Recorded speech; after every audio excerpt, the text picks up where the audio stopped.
신약성경 154면에 있는 요한복음 6장 52절에서 59절까지 이 계시의 말씀을 봉독할 때 살아계신 하나님의 음성을 들을 수 있기를 바랍니다. 그러므로 유대인들이 서로 다투어 이르되 이 사람이 어찌 능히 자기 살을 우리에게 주어 먹게 하겠느냐. 예수께서 이르시되 내가 진실로 진실로 너에게 이르노니 인자의 살을 먹지 아니하고 인자의 피를 마시지 아니하면 너희 속에 생명이 없느니라. 내 살을 먹고 내 피를 마시는 자는 영생을 가졌고 마지막 날에 내가 그를 다시 살리리니 내 살은 참된 양식이요 내 피는 참된 음료로다. 내 살을 먹고 내 피를 마시는 자는 내 안에 거하고 나도 그의 안에 거하나니 살아계신 아버지께서 나를 보내심에 내가 아버지로 말미암아 사는 것 같이 나를 먹는 그 사람도 나로 말미암아 살리라. 이것은 하늘에서 내려온 떡이니 조상들이 먹고도 죽은 그것과 같지 아니하여 이 떡을 먹는 자는 영원히 살리라. 이 말씀은 예수께서 가버나움 회당에서 가르치실 때에 하셨느니라. 아멘. 오늘 본문은 오병이어의 기적으로 시작된 영생의 양식 생명의 떡에 대한 주제의 연속입니다. 예수님은 자신이 하늘에서 내려온 살아있는 떡이다. 이 떡을 먹으면 너희가 영생을 얻는다. 이렇게 얘기를 했어요. 그리고 이 떡은 내 살이라. 이렇게 얘기를 하니까 군중들이 서로가 갈라져서 심히 논쟁을 하는 겁니다. 오늘 52절에 보면 서로 다투었다. argue sharply 라고 되어 있어요. 그만큼 격렬하게 논쟁을 했다는 겁니다. 그런데 예수님이 내 살이 생명의 떡이니까 내 살을 먹으면 영원히 산다. 이 말에 논쟁을 했다 하는 말은 이해한 사람이 있고 이해하지 못한 사람이 있다 이런 얘기잖아요. 그럼 이해하지 못한 사람들은 어떤 사람들이냐면 그들이 오병이어의 체험을 했던 사람들이에요.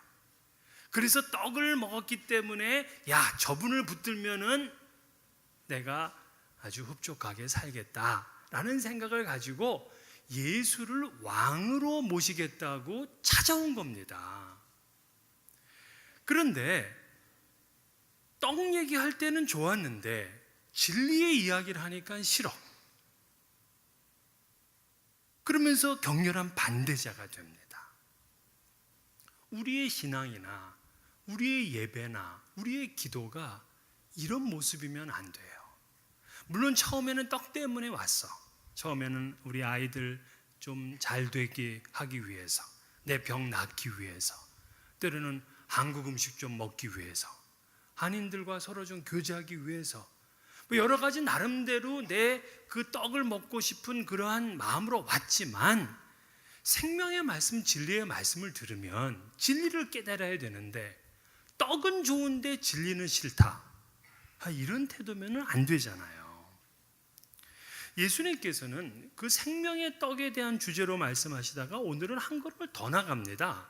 그래서 55절에 보면 내 살은 참된 양식이요 내 피는 참된 음료로다. 53절 인자의 살을 먹지 아니하고 인자의 피를 마시지 아니하면 너희 속에 생명이 없느니라.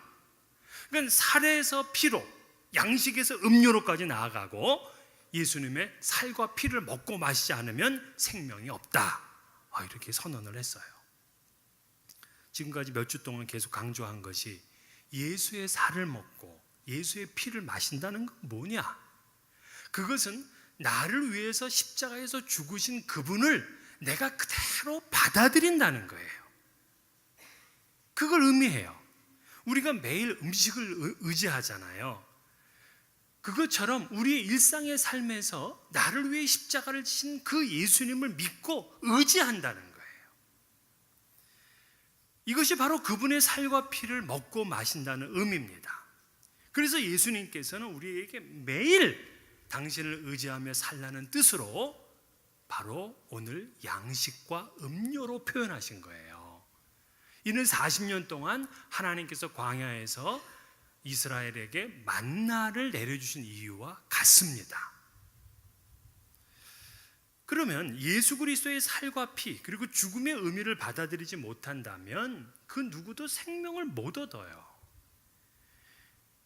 예수님은 참된 양식, 참된 음료만 먹고 마신 사람만 마지막 날에 다시 살리리라 하고 약속을 했어요. 54절에 내 살을 먹고 내 피를 마시는 자는 영생을 가졌고 마지막 날에 내가 그를 다시 살리리니. 자, 지금은 우리 가족들이 있잖아요. 가족이 모든 걸 함께 합니다. 여행도 가고 밥도 같이 먹고 동고동락해요. 또 우리 형제 자매, 피를 나눈 형제 자매들끼리는 자주 연락도 합니다. 그런데 마지막 날이 되면 어떤 일이 일어나느냐? 마태복음 24장에 예수님께서 예언을 하셨어요. 그때에 두 사람이 밭에 있음에 한 사람은 데려가고 한 사람은 버려둠을 당할 것이요, 두 여자가 맷돌질을 하고 있음에 한 사람은 데려가고 한 사람은 버려둠을 당할 것이니라. 즉 데려감과 버려둠으로 나뉘어진다는 거예요. 이것이 가장 슬픈 이별이야. 이렇게 이별되면 다시 못 만나요. 주님의 살과 피를 먹고 마신 자, 즉 십자가에서 죽으시고 부활하신 예수 그리스도를 그의 온 몸과 마음으로 받아들이면 주님이 그를 데려가시고, 그걸 거부하면 버려둠을 당한다 하고 말씀을 했어요. 그런데 양식과 음료를 먹는 거, 이게 쉬운 일인가요? 어려운 일인가? 자, 오늘 예배 끝나고 우리 친교 시간에 갈비가 있어요. 갈비 먹는 거 실제 아니에요. 왜 갈비가 아니냐고 그러지 마세요. 갈비가 있어. 그러면 이거 먹는 거 어려워요? 쉬워요? 쉬워. 갈비 두려워. 이런 사람 없어. 쉽다고요. 자, 우리가 예수 그리스도가 참된 양식, 참된 음료, 그분의 살과 피를 먹고 마시는 거 되게 쉬워. 근데 이 쉬운 일을 하면 어떤 일이 일어나느냐? 56절에 보니까 내 살을 먹고 내 피를 마시는 자는 내 안에 거하고 나도 그의 안에 거한다 그랬어요. 상호 내주라 그래요. 공동 내주라 그래요. 예수를 영접하기만 하면 그분이 내 마음에 들어오시고 나도 그분 마음속에 있다는 겁니다. 아니, 어떻게 만물의 창조자이신 그분이 이렇게 더러운 마음을 가지고 있는 그런 우리들 속에 들어와서 내주하시냐고요. 또 우리 같은 사람이 어떻게 그 거룩하신 분 속에 거할 수 있겠습니까? 그분의 살과 피를 먹고 마신 자는 그렇게 돼요. 여러분, 우리가 바울 사도가 자기에게 유익하던 것을 다 해로 여기고 그리고 배설물처럼 여겼다, 그런 말씀 아시죠? 그런데 왜 바울 사도가 자기에게 유익했던 것을 해로 여기고 배설물로 여긴지는 아십니까? 뭐를 위해서? 그게 성경에 있어요. 내가 왜 이 모든 것을 해로 여기고 배설물처럼 버렸느냐? 빌립보 3장 8절 9절은 그리스도를 얻고 그 안에서 발견되려 함이라. 즉 그리스도를 내 마음에 모시고 내가 그리스도 안에서 발견되도록 하기 위해서 자기는 다 배설물처럼 여겼다는 거예요. 그러니까 우리의 심장을 열어보면 예수 그리스도가 있고 예수 그리스도의 심장을 열어보면 우리가 있다는 거예요. 어떻게 그런 일이 일어나냐? 우리가 그분의 살과 피를 먹고 마셨기 때문에 그래요. 오늘 여기서 예수님이 참된 음료, 참된 양식이라고 쓴 거는요, 영어 성경 보니까 real food, real drink라고 되어 있어요. 근데 헬라어에는 알레테스 보로시스, 알레테스 포시스라고 되어 있어요. 자, 알레테스 보로시스, 참된 양식인데요, 여기서 알레테스란 말은 숨김이 없다예요. 실제라는 얘기예요. 참되다는 얘기예요. 그래서 조금이나 숨기는 것이 있거나 조금이나 거짓이 있으면 알레테스라는 단어를 쓸 수가 없어요.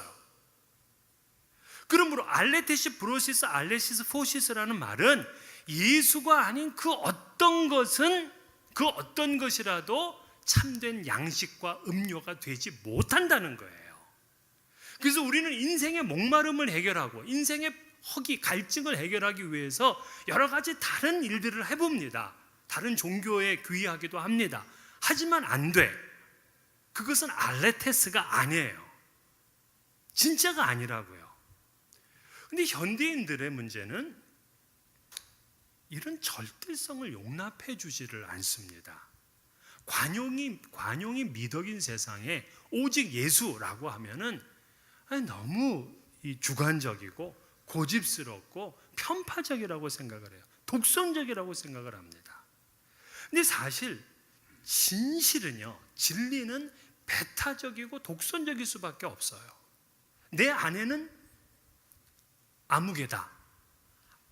이건 진리잖아요. 이거 아니면 다 내 안에 아니라고. 이건 배타적일 수밖에 없는 거예요. 독선적일 수밖에 없어요. 왜 그렇게 좋은 사람의 아내가 하나냐고 따지면 안 돼. 그런데 사람들은 구원을 산꼭대기로 올라가는 길로 비유합니다. 아니, 정상에 오르는 길이 뭐 이쪽도 있고 저쪽도 있고 하지, 뭐 여러 길이 있는데 왜 한 길만 되느냐 하고 그렇게 얘기를 해요. 그렇게 얘기한다면 그건 맞는 얘기입니다. 산꼭대기 정상은 뭐 한 길밖에 없지는 않잖아요. 그런데 문제는 구원은 산꼭대기 정상에 있는 게 아니야. 만약에 구원이 산꼭대기 정상에 있다면 우리들 대부분은 거기 못 가요. 우리가 진짜 그 정상에 오를 만큼 그렇게 열심히 있게 올라갑니까?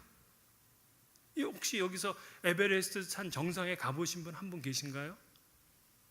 거기도 못 가본 주제에 무슨 영생의 정상에 오른대. 에베레스트 산이 8,848m인데요. 구원의 정상은 몇 미터에 있을까? 영생의 정상은 몇 미터일까요? 제가 보기에는 10만 미터 이상일 겁니다. 우리가 그렇다면 대부분 다 탈락해요. 정상에 있다면. 정상에 이를 만큼 우리가 그렇게 힘써서 예수를 믿지 않는다고요. 그런데 다행스러운 건 구원은 산꼭대기에 오르는 등산의 개념이 아니에요. 개념 자체가 틀렸어요. 산꼭대기에 오르면 얼마나 힘들어요. 고행을 해야 됩니다. 끊임없이 노력해야 됩니다.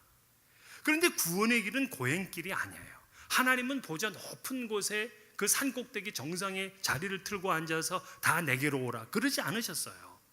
진짜 거기까지 올라가는 수고와 노력으로 구원을 얻는 거라면 모든 종교에 나름대로 구원이 있다. 그건 맞아요. 하지만 예수님은 산꼭대기 정상으로 우리를 부르시지 않았어요. 산꼭대기가 바로 우리의 구원이 아니에요. 그 개념이 아니야. 그럼 구원은 어떤 개념으로 얘기를 해야 되느냐? 구원은 문의 개념으로 얘기를 해야 돼요. 문. 예수님은 나는 양의 문이라 그랬어요. 요한복음 10장 9절에 보면 내가 문이니 누구든지 나로 말미암아 들어가면 구원을 받고 또는 들어가며 나오며 꼴을 얻으리라. 구원은 문을 통과하는 겁니다. 그 문을 들어가면서 나오면서 우리가 양식을 먹은 거예요. 근데 그 문은 아무나 들어갈 수 있지만 아무렇게나 들어갈 수가 없어요. 누구든지 나로 말미암아 들어가면이라고 얘기를 했어요. 누구든지 들어가지만 오직 예수 그리스도로 말미암아 들어갈 수 있는 거예요. 그래서 구원의 삶은 산 정상으로 가는 등산이 아니라 문으로 가는 좁은 길 보행이에요. 예수님은 산상수훈에서 이렇게 말씀하셨죠. 좁은 문으로 들어가라. 멸망으로 인도하는 문은 크고 그 길이 넓어 그리로 들어가는 자가 많고 영생으로 인도하는 문은 좁고 길이 협착하여 찾는 자가 적음이라 그랬어요. 여기서도 산꼭대기로 올라오라 하지 않았어요. 산꼭대기로 가는 길 이야기는 여러분 할 필요가 없어요. 그건 틀린 말이기 때문에. 구원이 이미지가 아닙니다. 구원은 문이에요, 문. 이 문은 모든 사람들이 자기 종교를 따라 갈 수 있는 문이 아니에요. 이것은 좁고 그리고 유일합니다. 그렇다면 여기서 질문을 또 한 가지 할 수가 있어요. 그러면 왜 그 문이 꼭 예수여야 되느냐? 우리는 예수라고 믿어요. 그러나 타 종교인들이나 심지어 예수를 믿는 사람들조차도 꼭 그 문은 예수 그리스도만은 아니다 라고 이렇게 넉넉하게 생각하는 분들이 있어요. 그러면 모든 종교가 어떻게 다 맞냐고요? 정말 종교에 대해서 한 번이라 관심을 가져본 분이면 내 말을 안 하겠어. 서로의 주장은요, 이 각 종교마다 너무나 다릅니다. 근데 그 종교가 다 옳다, 그렇게 말할 수는 없어요. 진리의 종교를 믿어야지. 그럼 진리는 뭘까? 진리는요, 칸트나 모든 철학자들이 이제 이야기하는 것이 어떤 명제가 실제와 일치하는 것이 진리다, 이렇게 얘기를 했어요. 그러니까 이 말을 쉽게 얘기하면 그 주장이 실제와 맞아야 돼. 그래야 진리인 거예요. 그렇기 때문에 우리는 각 종교들마다 정말 이것이 실제와 맞는 것인가 하는 것을 판단을 해야 돼요. 모든 종교가 서로가 안 맞거든요. 그런데 다 맞다, 이렇게 말하면 안 돼요. 모든 종교가 우리 종교는 진리야 라고 얘기할 때는 몇 가지가 그게 만족이 돼야 되는데, 실제가 정말 실제 세계에 그게 맞는 것인지, 또 그것이 역사적 신뢰성이 있는 것인지, 그리고 논리적인 것인지. 단순하게 자기가 어떤 체험을 했다, 이런 감정만으로 진리라고 주장할 수는 없어요. 그러면 타 종교에는 진리가 없고 기독교에는 진리가 있다 하는 것을 지금 얘기를 하고 싶은데, 이걸 다 못해요. 그래서 오늘은 왜 타 종교에는 진리가 없는 것인지만 얘기를 하고, 왜 기독교만 진리인 것인가 하는 것은 제가 요한복음 내내 하겠습니다. 그러면 오늘날 세 개의 그 종교들이 있잖아요. 그러니까 기독교가 1위예요. 2위가 이슬람교, 3위가 힌두교, 4위가 불교예요. 그래서 오늘은 이슬람교, 힌두교, 그리고 불교, 이 세 가지만 말씀을 드리려고 해요.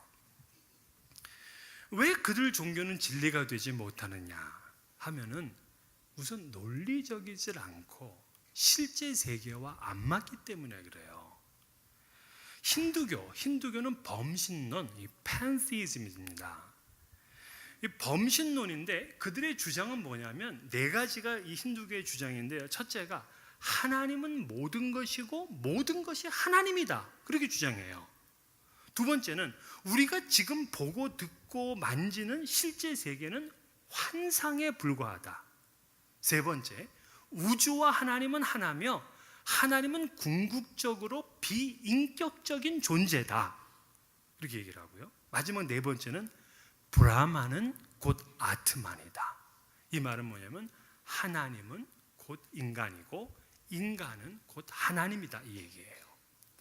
자, 그들이 주장하는 아주 대표적인 게 인간이 하나님이다, 이렇게 얘기를 하는데, 그래 이걸 깨달아야 된대요. 인간이 하나님이라는 사실을 깨달을 때 윤회의 그 세계에서 벗어나서 해탈이 된다. 이게 구원이잖아요. 하지만 실제 세계는 너무나 달라. 신이다, 하나님이다 그러면 그거는 무한한 것이고 완전한 존재예요. 근데 우리가 하나님이라고 얘기를 하는데, 그럼 내가 무한하고 완전하냐고요? 인간은 연약하고 유한한 존재예요. 인간 스스로가 궁극적인 문제인 죽음과 구원의 문제를 해결할 수가 없어요. 이처럼 힌두교는 주장은 멋있지만 그것이 실제 세계와 안 맞아요. 브라만이 아트만이다 하는 지혜를 깨달아야 우주와 하나 되는 경험을 할 수 있고, 신과 인간이 일치되기 위해서 그들은 수행하는 방법이 하나가 있는데 요가입니다. 요가. 이 요가도 여러 종류예요.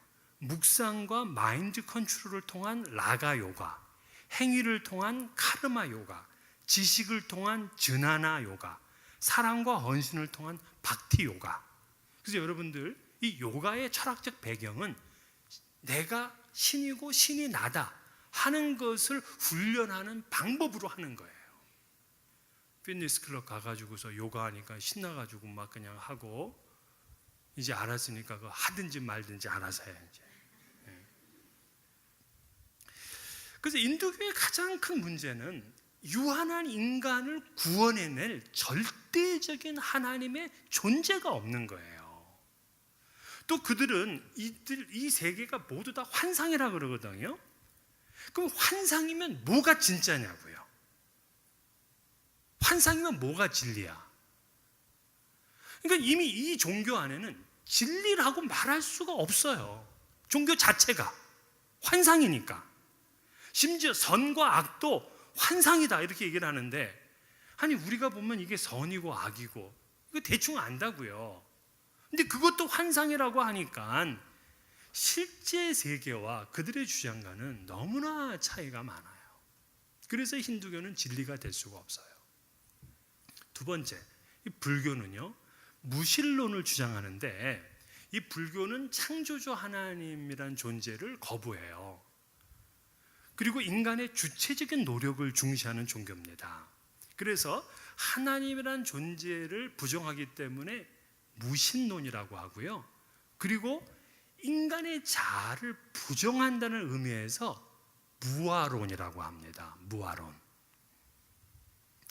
물론 이제 불교도 여러 종파가 있는데 그 중에 이제 대표적인 분이 그 고타마 시타르타거든요. 석가모니 부처. 그 석가모니 부처가 한 주장이 있습니다.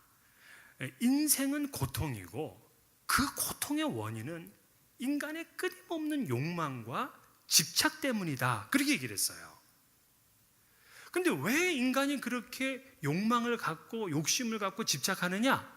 무지 때문이라는 겁니다. 그래서 그 무지를 깨트리면 윤회에서 벗어나서 열반의 세계에 이른다. 이게 불교의 주장이에요. 그럼 어떤 무지를 깨트리라는 얘기야? 세 가지 무지인데요. 모든 인생은 고통이라는 사실을 모르는 무지를 깨야 돼. 그리고 이 세상은 아무런 것이 아니다, 실체가 없다 하는 그 무상이라는 것을 모르는 무지를 깨트려야 되고, 또 인간은 아무것도 아니다, 자아 정체성이 없다 하는 무아, 그거를 모르는 무지를 깨트려야 된다는 거예요. 쉽게 얘기를 하면 이 얘기야. 인간의 모든 건 다 고통이다. 그래서 무상 무아를 깨달아야 구원받는다 이 얘기입니다. 이해되시나요? 여기까지 이해만 해도 굉장한 거예요.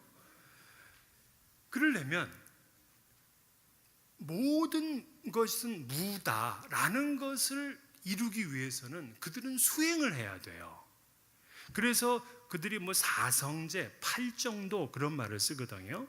그리고 이를 구체적으로 수행하는 방법이 남자는 250가지 규율이 있고요. 여자는 348가지를 해야 돼. 여자분들이 죄가 더 많나 봐요. 규율이 더 많아. 그러니까 이 불교는요, 시작이 어떤 거냐면 어떻게 하면 인간의 고통의 문제를 해결할 수 있는가 하는 질문에서 시작을 했거든요. 그래서 그 고통의 원인은 욕심이다, 집착이다. 이걸 빨리 깨트려야지만 열반에 이를 수 있다 하는 것이 불교의 구원관이에요. 이 열반의 세계라는 것은 완전한 무욕과 평안의 상태입니다. 아무런 욕망이 없고 평안한 상태, 그게 열반이에요. 그렇게 되면은 너와 나의 구별이 없고 나의 인격성이 하나도 남아있지 않는 상태라고 이야기를 해요. 자, 무상, 무아. 참 멋있어요. 매력적입니다. 그런데 여러분, 무아는 nothing이잖아요. nothing이 구원받는다는 건 무슨 의미일까? 나는 무라면서요, 무가 구원을 받아. 그게 무슨 의미가 있냐고요. 그 말은 뭐냐면 불교는 그 자체가 구원이라는 게 없는 거예요. 무가 구원을 어떻게 받냐고. 그래서 이 우주를 창조한 인격적인 하나님을 부인하는 무신론인데, 인간은 연약한 존재이기 때문에 스스로 구원을 못하거든요. 누군가의 도움이 필요해요. 그런데 이 불교는 그 누군가가 없어요. 구원의 길이 없어요. 그리고 심지어 석가모니 부처는 지금의 나 자신이 나라고 생각하는 것은 착각이다, 이렇게 가르쳤어요. 그러면 내가 나가 아니면 뭐냐고 도대체. 그래서 이 불교의 무아 사상은요, 핵심 교리입니다. 그래서 그들은 인간을 단순한 어떤 그 요소들의 결합이라고만 생각을 해요. 하지만 무아론은요, 우리의 감각이나 이 실제 세계하고는 너무 차이가 있어요. 달라요. 우리의 인간의 기본 인식은 내가 너와 다르다는 거거든요.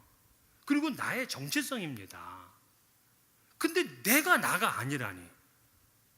아니, 사람을 죽이고 감옥에 갔어요. 그래서 그가 체포돼서 맞는 겁니까? 그 사람이 겁니까? 도대체 이 실제 세계와 너무 맞지 않아요. 그래서 불교는 구원이 없어요. 끝으로 이슬람교는요, 세계에서 두 번째로 큰 종교고 2050년이 되면 기독교보다 좀 더 많아진다 하고 예측을 해요. 애를 많이 낳으니까 29들은. 근데 이슬람이라는 이 단어 자체가요, 그 아랍어로 항복을 뜻해요. 항복. 그래서 이슬람 교도들은요, 그 알라의 통치에 항복한 사람들, 이런 뜻을 가지고 있는 거예요. 이들은 그 유일신인 알라를 믿고 외적 행위를 중시하잖아요. 그래서 알라의 계명을 지켜야 구원을 받는다는 철저하게 율법주의적인 구원관을 가지고 있어요. 그들은 6가지 기본 교리를 가지고 있고 또 5가지 신앙 실천 항목이 있습니다. 여러분들이 잘 아시는 거예요. 6가지 기본 교리를 잠깐 말씀드리면, 첫째는 오직 하나의 하나님만 존재한다. 알라죠, 알라. 두 번째, 유일신교인 거예요, 여기는요. 두 번째, 선지자는 노아, 아브라함, 모세, 예수, 그리고 모하메드, 이와 같은 여러 선지자가 있다. 특별히 마지막에 모하메드가 들어가잖아요. 그래서 이들은 항상 뭐라고 고백하냐면 모하메드는 알라의 선지자다. 그걸 항상 고백하잖아요. 폭탄 터뜨릴 때도 모하메드는 알라의 선지자, 이걸 항상 말하게 돼 있어요. 세 번째는 하나님은 천사와 악마를 창조하셨다. 네 번째, 코란은 하나님의 완전하고 마지막 계시이다. 다섯 번째, 마지막 날에는 천국과 지옥의 심판이 있다. 여섯 번째는 선과 악의 숙명론을 믿는다. 알라는 그가 기뻐하는 자를 미리 정해놓았고 아무도 변경할 수 없다. 이것이 6가지 기본 교리예요. 이것을 실천하기 위한 5가지 기둥들이 있는데, 첫째는 알라 외에는 다른 신이 없으며 모하메드는 알라의 선지자임을 고백할 것. 그래서 그들은 계속 이걸 얘기를 해요. 알라 외에 다른 신은 없고 모하메드는 알라의 선지자다. 그걸 자꾸 얘기를 해요. 두 번째는 메카를 향해서 하루에 5번씩 기도할 것. 세 번째, 가난한 자들에게 보시할 것. 네 번째, 라마단 기간 동안에 단식할 것. 다섯 번째, 가능한 한 일생에 한 번은 메카로 순례 여행을 다녀올 것. 이 5가지입니다. 그런데 이 모하메드가 주장한 계시, 완전한 계시라고 얘기를 하는데, 이거는 초월적이고 완전한 새로운 계시가 아니에요. 이 모하메드는요, 그 당시에 이미 유명한 종교가 된 유대교와 기독교 그리고 신흥 종교들에게서 차용해 왔어요. 그래서 이 코란을 보게 되면 성경에 나와 있는 70% 이상의 주제를 그대로 다루고 있습니다. 근데 이 모하메트가 이제 쫓겨나가지고 유대인들하고 친하게 지내려고 하거든요. 유대인들이 하는 구약의 이야기를 많이 들었어요. 근데 들었는데 기억력이 완전하지 못하잖아요. 그래서 돌아가가지고서는 이 잘못 거꾸로 얘기하는 게 많아.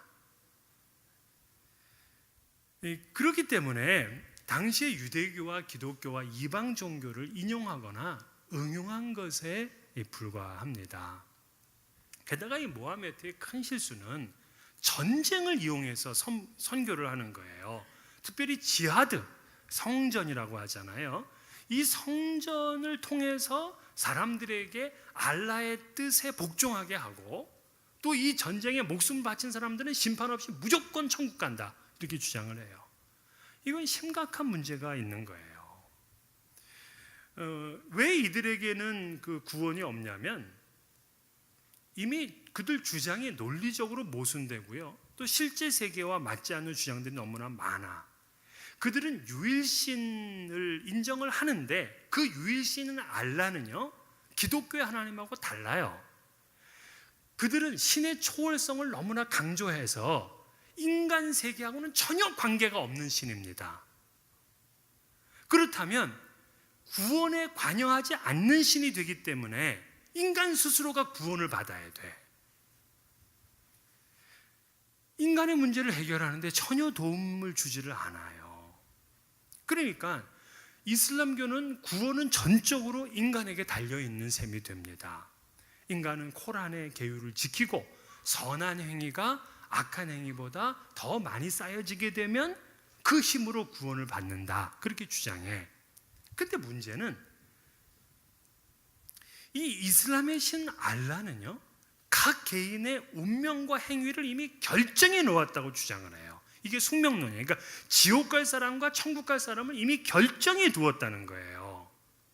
그렇다면 방금 전에 인간의 행위로 말미암아 그 코란에 있는 계율을 지킴으로 인해서 구원을 받는다고 하는 것과, 그리고 이미 알라가 다 정해놨다 하는 것과는 뭐가 이게 일치가 되냐고요. 조화가 안 돼. 스스로 논리를 공박하고 있어요. 스스로 구원의 모순에 빠져 있는 겁니다. 그렇기 때문에 이슬람교나 힌두교나 이 불교는 영생에 이를 수가 없는 거짓 진리들이에요. 명제와 실제가 상이하고 또 논리적이지 않습니다. 오직 예수 그리스도만이 알레테스, 참 양식이 되고 참 음료가 돼요. 오직 예수 그리스도만이 우리 인생의 갈증을 해결하고 우리의 배고픔의 문제를 해결합니다. 오늘 이 믿음으로 여러분 인생의 배고픔과 갈증이 없는 영생의 복을 누리시기를 주의 이름으로 축원합니다.